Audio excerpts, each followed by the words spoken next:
Hey, and welcome back to my channel. Today, I'm going to be talking very quietly because I'm getting over whatever I had. But I wanted to do something a little interesting.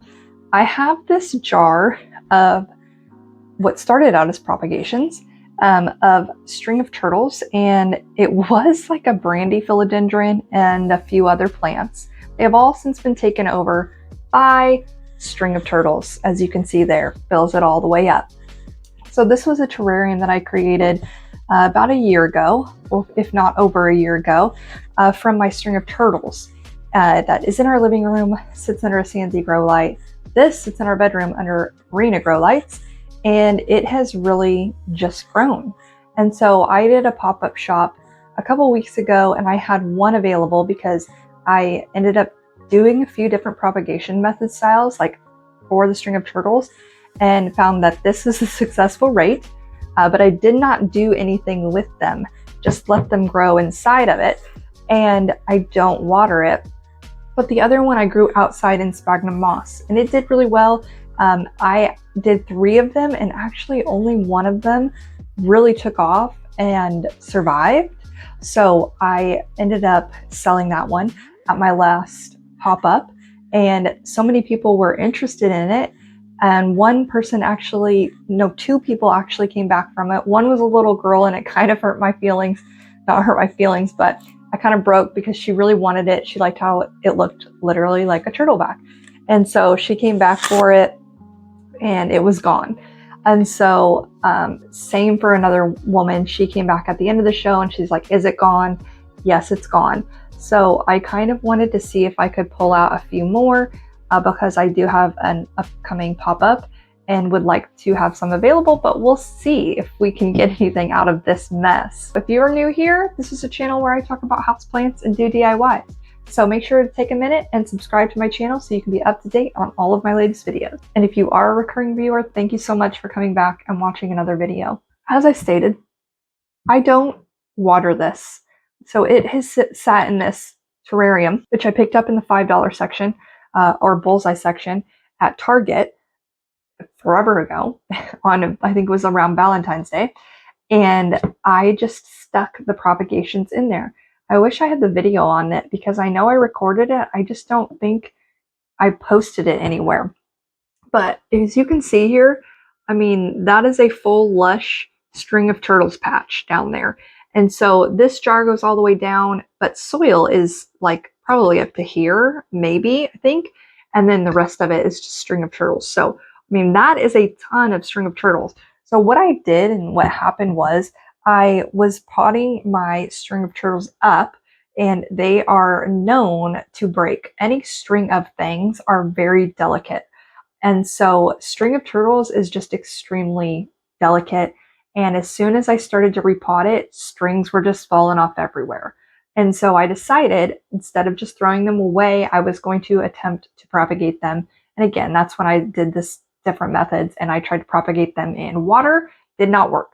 I tried to propagate them in the sphagnum moss, and again, one of them worked out of the 3. And then I potted the rest of them up in this terrarium. And so I can see one dead leaf of something. You can see that yellow right there. Don't know what it was. I know that I had a brandy in here, so maybe that was it, but it's definitely dead, and everything has been taken over by the string of turtles. And so what I'm going to try to do is get some of these out of here so that I can pot up and place in small little 2-inch pots. So these do have roots like growing out of them, like little aerial roots, and they have attached themselves to the walls. But I'm hoping that I can just take them out easily and separate them. But this is a mess. This is like a jumbled, I don't even know what. It's just really messy. And so we're gonna test it out. So this is what we're doing. We're just testing it out. Again, I have not looked at this or thought about it in a very long time. I probably watered this once last year. I mean, truly, I did not do anything to this. So I know that there is a layer of soil and a layer of sphagnum moss. most of it being soil. If you keep soil in a jar like this, that's going to retain a lot of the moisture. It's going to just kind of create a great humidity system, and it does not need to be watered as often as long as you keep it closed. If you were to keep this open, you would need to add moisture to it more often, but I really don't touch it. And so I'm just going to try, there's a really big string of turtle down, like a really large turtle foliage down there. What is going to make me nervous is the little turtles falling off like that one just did. They have a very shallow root system also. And so, so scared. So what I have found for care on this guy is to water less often, keep it in bright light, like bright light. I'm talking southwest facing window. You can keep it in, I think, a good 4 hours of direct sun. I keep mine under a Sansi 35-watt grow light, and it loves its life there. I keep it in a very shallow pot. And so, again, the root system is very shallow. I've not repotted it since I purchased it. It was in a really deep pot, and I could tell that there was just too much soil to plant ratio. And so I changed that, and it has survived and done really well. I mean, last year it bloomed well into winter time. So I just took this all of that out. This is what was this came from propagations, a few propagations, and this is what I got. That's crazy to me. So there's the soil down at the bottom.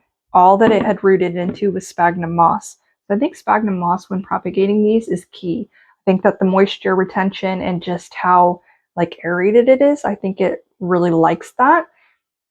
So now I just need to figure out how to actually delicately separate it. I mean, like, that's so beautiful. Like, I just love all those little turtles.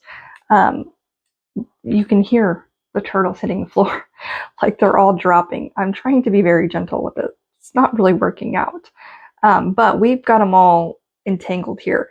And so what I'm just going to try and do is, if not, I'm going to try to cut them, just cut them down the middle and call it good, which I feel like is a better idea than just separating them and losing all the turtles.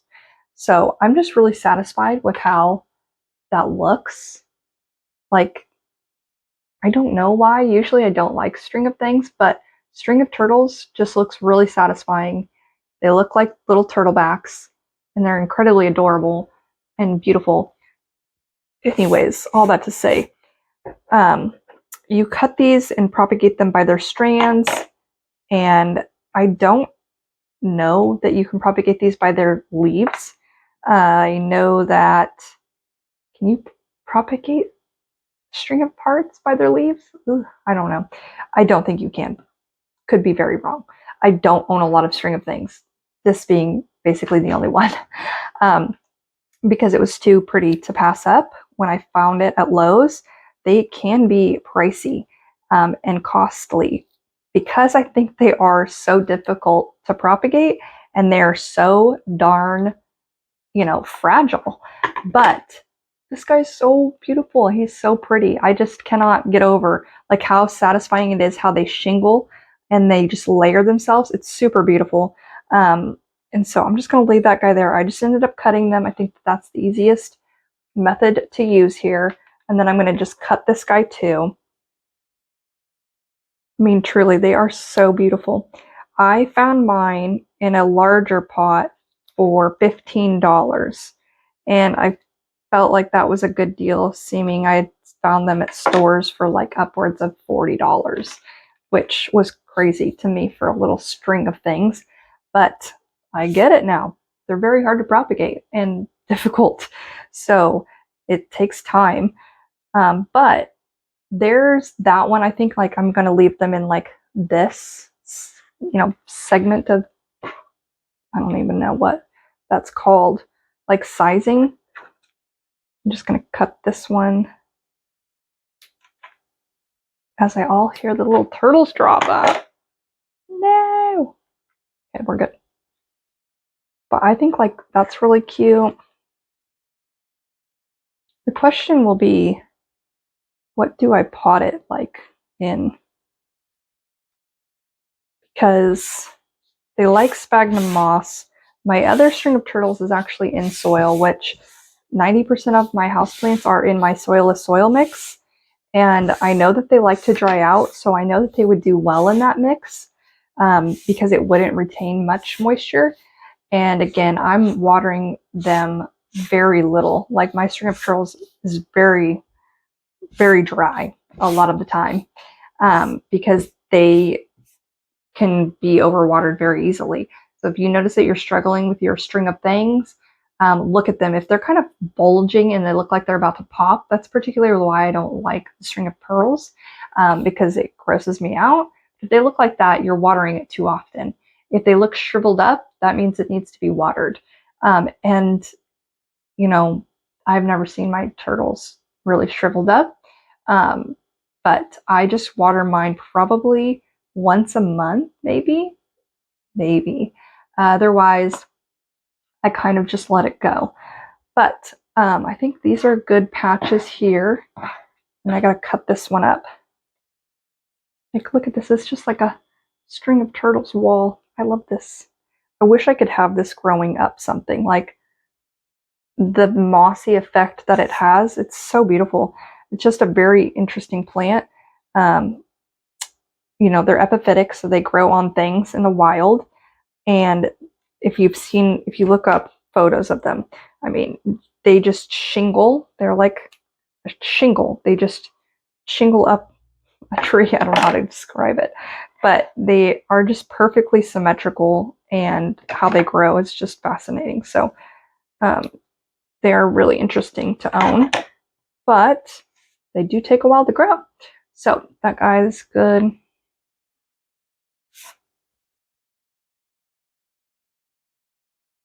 This guy's so beautiful.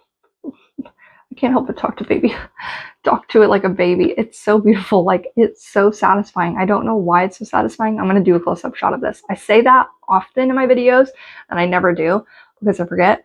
But I'm going to do a close-up of this one because it's really beautiful and it's just super fascinating to see. And so I chopped up 1, 2, 3, 4, 5 pieces out of that one, and I'm going to pot those up in little 2-inch pots. Now, I probably will end up using orchid bark and I don't even know what. Cocoa coir for sure. And then tree fern fiber I will put in that because I know they'll love that. So a little bit different mixture than my soilless soil. It's still soilless. I'm not going to use soil in it. But that's probably what I'll do for these guys. But do I have another one? I might have another one in my cabinet, actually. Hold on, pause. So this is the only other string of pearls that I did in sphagnum moss that didn't survive. And so you can see what's left there. The other one was just overflowing and it was really beautiful, quite like these. So I did not bring this to the show. Obviously, I'm not selling that, but I am going to take a look and put it somewhere else. I am going to like take it out and put it with all the rest of this going on here. Should have gone and got my 2-inch pots, but we'll do that in a moment. Yeah, this is like worthless. And it was very interesting, like how that, I don't even know. I'm sorry, you're not worthless, buddy, but kind of are. You don't have nothing going for you. So we'll just stick you with that guy. But I think I might mix up some sphagnum moss with my soil, with the orchid bark, and with the cocoa coir, and put some perlite in there. And I think that will be a good combination to help retain the moisture and give it that habitat that it likes to grow in. So I'm going to go mix that up really quick. So I'm doing a few things different. Number one, with the soil mixture, but also since this has sphagnum moss in it, I am pre-moistening the entire mixture because these are just coming out of a terrarium that has a lot of humidity, that has not needed a lot of water, and just kind of sustained itself. And now it's coming to a drier climate, outside world. And so I am going to pre-moisten it all, make sure that it's like nice and moist for them. And hopefully they will acclimate better. So I'm just using these 2-inch pots because, again, their root system is very shallow. These are not like heavy rooted plants by any means, even though they have a lot of foliage on top. So I'm just going to use my mixture, place them in these pots, and then place my plant basically right on top. And that's how I've done it for the terrarium and for my string of turtles in my living room. I kind of just placed them on top and let them root in afterwards. I can feel my throat going, sorry. So we're just going to put in some of this mixture.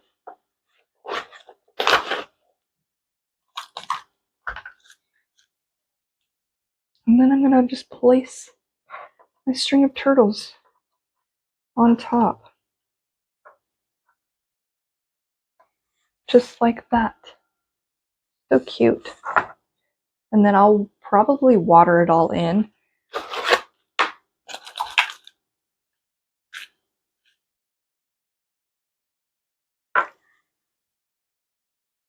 This one might be a little big. But that way I'm not breaking up the root system, messing with its happy life that it's having. That one's really beautiful. This one's massive too. Probably a little bit too massive for this pot. I'll wrap it around there. Okay, that one is a little precarious, but it'll be okay. But cute. Sounds like a perfect little cascading already.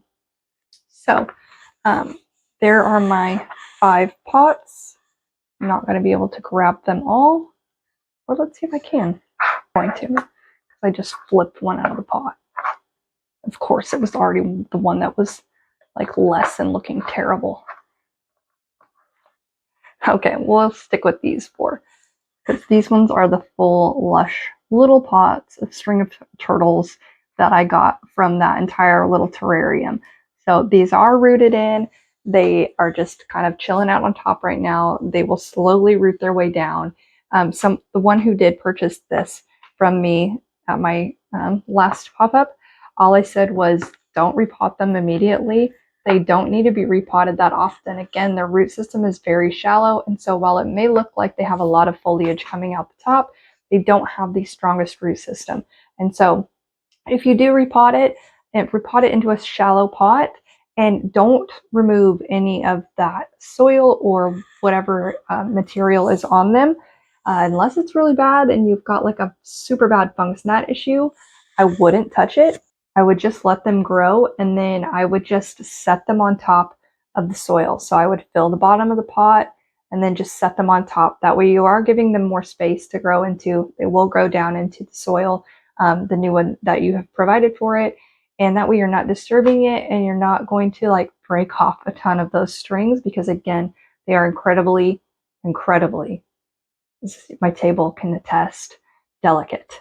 So I would just be very gentle with them. But that's pretty much it.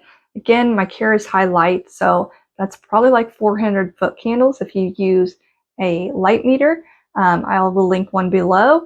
If you have a Santee 35 watt grow light, a Arena 15 watt grow light is what I've used, or 5T grow light is what I have used for this terrarium specifically. I will also link that one below. Otherwise, watch your watering. Be very careful to not overwater. So that means frequency, not quantity. So how often you're watering it. Don't water it every 3 days. It is a succulent, and so it can dry out. But otherwise, or actually is it? Because it's a peperomia. That's a peperomia. Sick brain really is not working, but I think that it's a prostrata, but I will put it below.